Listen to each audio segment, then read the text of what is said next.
இது ஃபர்ஸ்ட் மலேசியாவின் செய்திகள் உங்களுக்காக.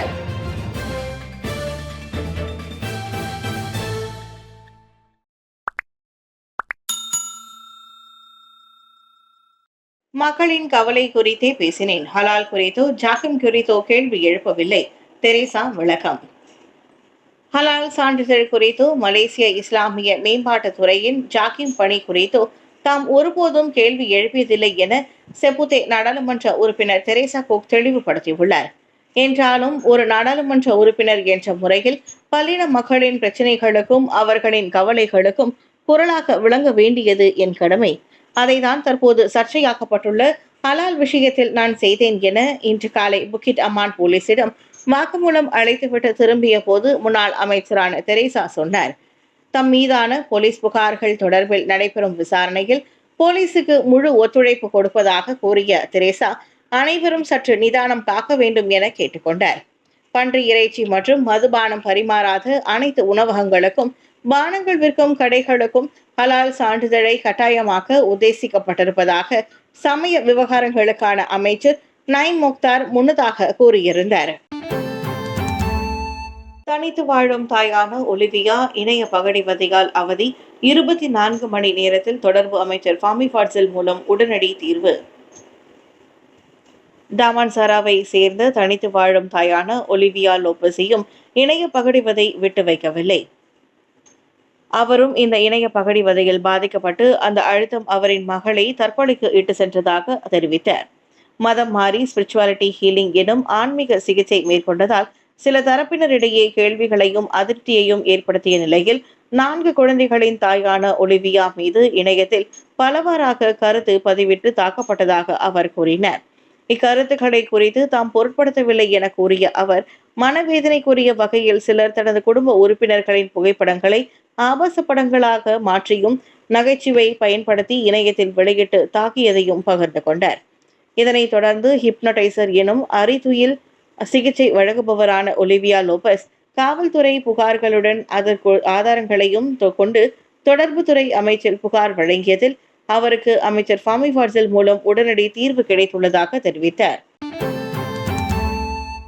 ஜாலான் மஸ்ஜித் இந்தியாவில் பழுதுபார்ப்பு பணிகள் மும்முரம். கோலாலம்பூர் மாநகர் மன்றம்.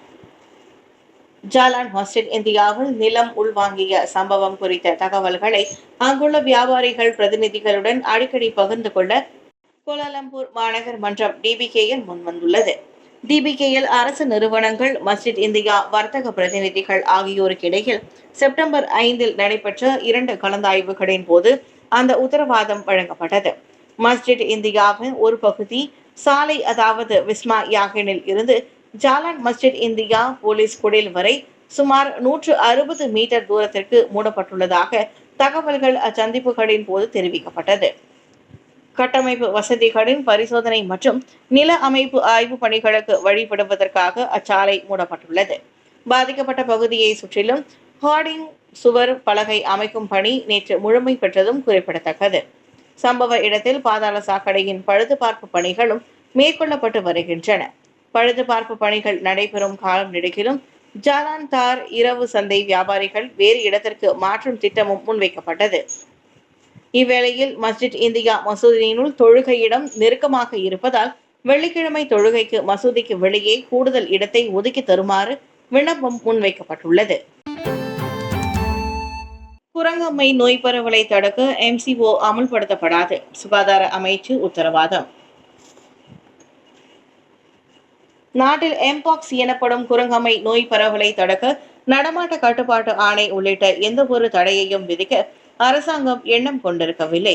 சுகாதார அமைச்சர் டாக்டர் சுல்கிஃப்லி அகமது அவ்வாறு சொன்னார். எம்பாக்ஸ் கிருமியும் நெருங்கிய தொடர்பு மூலமே பரவும் என்றாலும் MCO போன்ற நடவடிக்கைகள் அமுல்படுத்தப்படாது என அமைச்சர் உத்தரவாதம் அளித்தார். எம்பாக்ஸ் நோய்க்கு தடுப்பூசி திட்டத்தை கொண்டு வரும் திட்டமில்லை என அரசாங்கம் ஏற்கனவே கூறியுள்ளதும் குறிப்பிடத்தக்கது. இந்த கடுமையான போதிலும் எம்பாக்ஸ் பரவலை கட்டுப்படுத்தும் முயற்சியாக நாட்டின் ஒரு நுழைவாயில்களில் கடுமையான பரிசோதனைகள் மேற்கொள்ளப்பட்டு வருகின்றன. குரங்கம்மையை உலகளாவிய சுகாதார அவசர நிலையாக WHO அறிவித்ததிலிருந்து உலக நாடுகள் முன்னெச்சரிக்கை நடவடிக்கைகளில் இறங்கியுள்ளன. ஜொஹூர் பாக்கோவில் வீட்டை விட்டு வெளியேறிய 16 வயது முத்துக்குமரன் தேடும் குடும்ப உறுப்பினர்கள். கடந்த வெள்ளிக்கிழமை 6ஆம் தேதி முதல் ஜொஹூர் பாக்கோவை சேர்ந்த 16 வயது முத்துக்குமரன் முருகன் எனும் இளைஞனை காணவில்லை என அவரது குடும்ப உறுப்பினர்கள் தேடி வருகின்றனர்.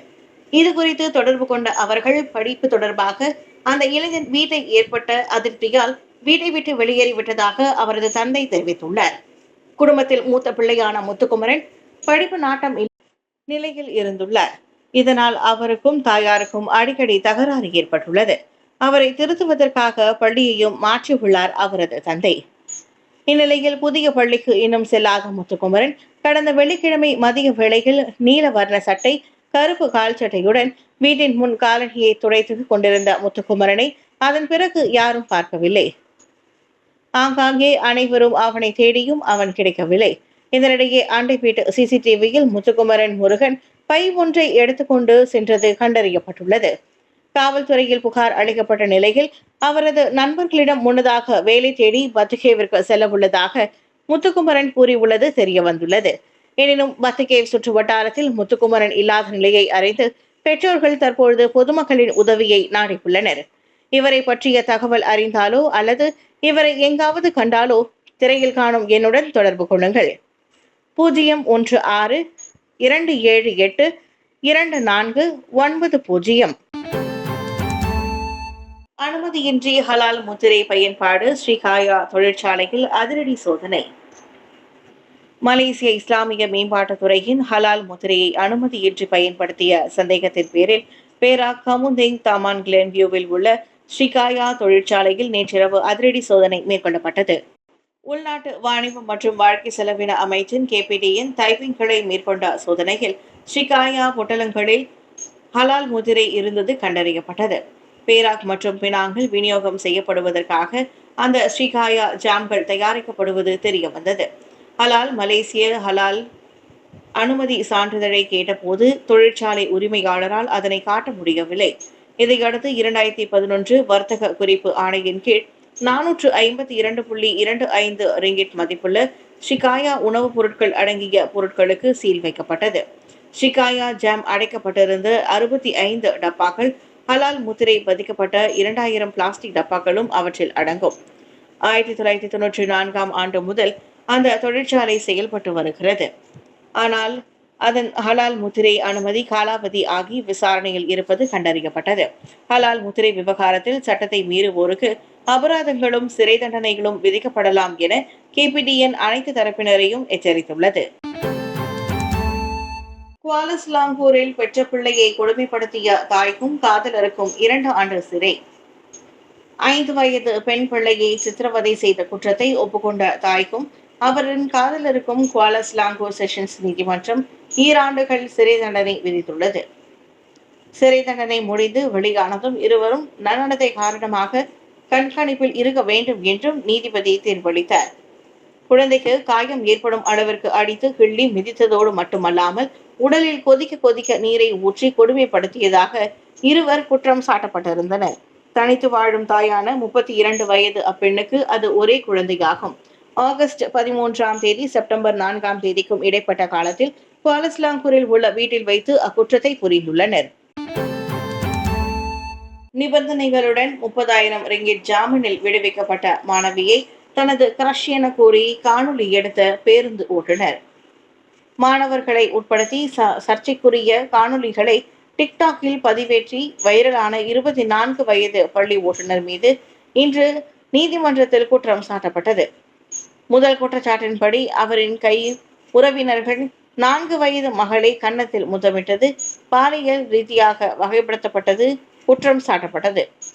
அதே வேளையில் 2வது குற்றச்சாட்டில் 9 வயது மகளின் சிறுமியை பாலியல் முறையை பலமுறை பார்த்தது பாலியல் நோக்கமாக கருதியதும் குற்றம் சுமத்தப்பட்டிருந்தது. எனினும் குற்றம் சாட்டப்பட்ட அந்த பேருந்து ஓட்டுநர் தன் மீதான 2 குற்றச்சாட்டுகளையும் மறுத்து கண்ணீர் மல்க விசாரணை கோரினார். இதனிடையே குற்றம் சாட்டப்பட்டதில் வழக்கறிஞரின் மேல்முறையீட்டை தெரிந்து இன்று நீதிமன்றம் ஜாமீன் வழங்கியது. 30,000 ரிங்கிட் ஜாமீன் மற்றும் மாதத்திற்கு ஒரு முறை அருகில் உள்ள காவல் நிலையத்தில் தன்னை குறித்த விவரங்களை தெரிவிக்கவும் பாதிக்கப்பட்ட மாணவிகளையும் சாட்சியங்களையும் தொந்தரவு செய்யக்கூடாது என்றும் கூறப்பட்டுள்ளது.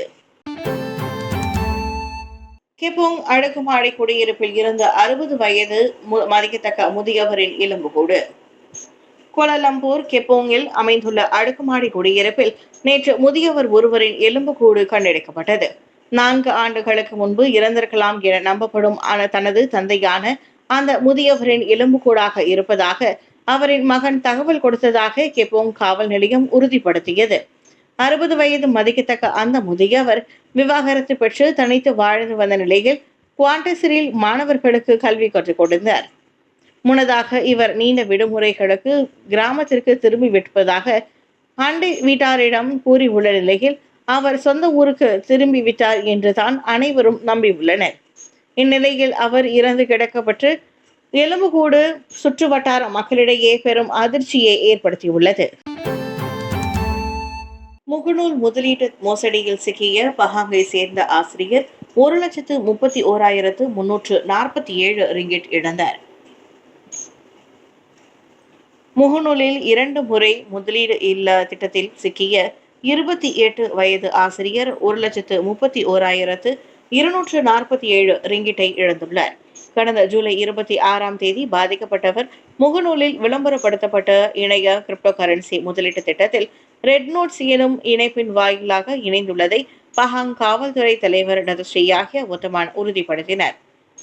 முகநூலில் பார்த்த முதலீட்டு திட்டத்தை நம்பி முதலில் 500 ரிங்கிட் முதலீடு செய்தவருக்கு 400 ரிங்கிட் லாபம் கிடைத்துள்ளது. அதனைத் தொடர்ந்து 22 பரிவர்த்தனைகளின் வழி 1,09,817 ரிங்கிட்டை 11 வங்கிகளுக்கு அவர் செலுத்தியுள்ளார். அதன் பின்னர் 2 மாதங்களில் மற்றொரு இல்லாத கடன் தந்திரத்தில் சிக்குவதற்காக அந்த ஆசிரியர் தான் முதலீட்டு செய்த திட்டத்தில் 20,000 ரிங்கிட் கடன் வாங்க முயன்ற போதுதான் தான் ஏமாற்றப்பட்டதை உணர்ந்துள்ளார். தனது சேமிப்பு மட்டும் இன்றி குடும்ப உறுப்பினர்கள் உட்பட நண்பர்களிடமும் கடன் வாங்கி இவர் முதலீட்டு திட்டத்தில் பணம் செலுத்தியுள்ளார். யாங்கி சூறாவளியில் வடக்கு வியட்நாமில் பாலம் இடிந்து விழுந்தது. டேஷ்கேமில் பதிவாகிய அதிர்ச்சி தருணம் வைரல். வியட்நாமில் யாகி சூறாவளியால் பெய்த கனமழை மற்றும் பலத்த காற்றை தொடர்ந்து ஃபூதோ மாகாணத்தில் இருந்த பாங் சுவாவ் பாலம் இடிந்து விழுந்தது. இச்சம்பவத்தின் பதிவுகள் வாகனம் ஒன்றின் டேஷ்கேமில் பதிவாகிய நிலையில் அந்த நெஞ்சை பதற வைக்கும் காட்சிகள் தற்போது வைரலாகி வருகின்றன. இச்சம்பவத்தில் இருவர் எந்த உயிரிழப்பும் பதிவாகாத நிலையில் 3 பாதுகாப்பாக மீட்கப்பட்டு 13 பேரை தேடி வருவதாக அந்நாட்டு ஊடகம் தெரிவித்திருந்தது. ஹாங் ஆற்றை கடக்கும் பாலம் லாம்துவா மாவட்டத்தையும் தாம்நாங் மாவட்டத்தையும் இணைக்கிறது. இச்சம்பவத்தை தொடர்ந்து 2 மாவட்டங்களையும் இணைக்க தற்காலிக பாலம் அமைக்க இராணுவ வீரர்களுக்கு உத்தரவிடப்பட்டுள்ளது. கடந்த சனிக்கிழமை வியட்நாமை தாக்கிய யாகி சூறாவளியினால் இதுவரை மரணம் எண்ணிக்கை 60க்கு மேல் பதிவாகியுள்ள நிலையில் சுமார் 24 பேர் காயமடைந்துள்ளனர். இந்த வலுவான சூறாவளியினால் பல இடங்களிலும் வெள்ளமும் நிலச்சரிவுகளும் ஏற்பட்டு மக்களை அச்சத்தில் ஆழ்த்தியுள்ளது. ஃப்ளையிங் ஃபாக்ஸ் சாகச நடவடிக்கையில் பிள்ளைகள் ஈடுபடலாம், ஆனால் பெரியவர்கள் உடன் இருக்க வேண்டும். ஷாலாம் section 14 தாசிக் Shah அலாமில் flying Fox cable சாகச நடவடிக்கையில் ஈடுபட்ட 12 வயதுக்கு கீழ்ப்பட்ட சிறார்களுக்கு அனுமதி உண்டு, ஆனால் பெரியவர்கள் கண்டிப்பாக உடன் இருக்க வேண்டும் என நிபந்தனை உள்ளது. ஃப்ளையிங் ஃபாக்ஸ் நடவடிக்கையின் போது தாயும் பிள்ளையும் 30 மீட்டர் உயரத்தில் 15 நிமிடங்களுக்கு அந்தரத்தில் சிக்கிக்கொண்ட சம்பவத்தை அடுத்து நெட்டிசன்கள் எழுப்பிய கேள்விக்கு பதிலளிக்கையில் ஷாலாம் மாநகர் மன்றம் MBSA அவ்வாறு விளக்கமளித்தது. ஃப்ளையிங் ஃபாக்ஸ் நடத்துனரான ஹைக்கர்ஸ் கிளைம்பர்ஸ் அட்வென்ச்சர்ஸ் ஹென்ரியான் பிரஹத் அதில் 20 ஆண்டுகளுக்கு மேல் அனுபவத்தை கொண்டுள்ளது. அந்த விளையாட்டு தளவாடங்களை கையாள்வதில் தேர்ந்த 15 பணியாளர்களும் இருக்கின்றனர். அந்த ஜிப்லைனில் ஏறும் முன்பாக ஒவ்வொருவருக்கும் பாதுகாப்பு விளக்கவழிப்பு நடைபெறும். பயன்படுத்தப்படும் தளவாடங்களும் 3 மாதங்களுக்கு ஒருமுறை பரிசோதனைக்கும் பராமரிப்பு பணிகளுக்கும் உட்படுத்தப்படுகின்றன. சம்பவத்தன்று கேபிள் கயிறில் சிக்கிக்கொண்ட இருவரையும் ஜிப்லைன் பணியாளர்கள் விரைந்து அவர்களை புறப்பட்ட இடத்திற்கே இழுத்து காப்பாற்றினர். பேரிங்கில் ஏற்பட்ட கோளாறால் புள்ளிக்கருவி சிக்கிக்கொண்டதே அச்சம்பவத்திற்கான காரணம் என கண்டறியப்பட்டது. இதையடுத்து பராமரிப்பு பணிகளுக்காக அச்சேவை செவ்வாய்க்கிழமை முதல் மூடப்பட்டுள்ளது.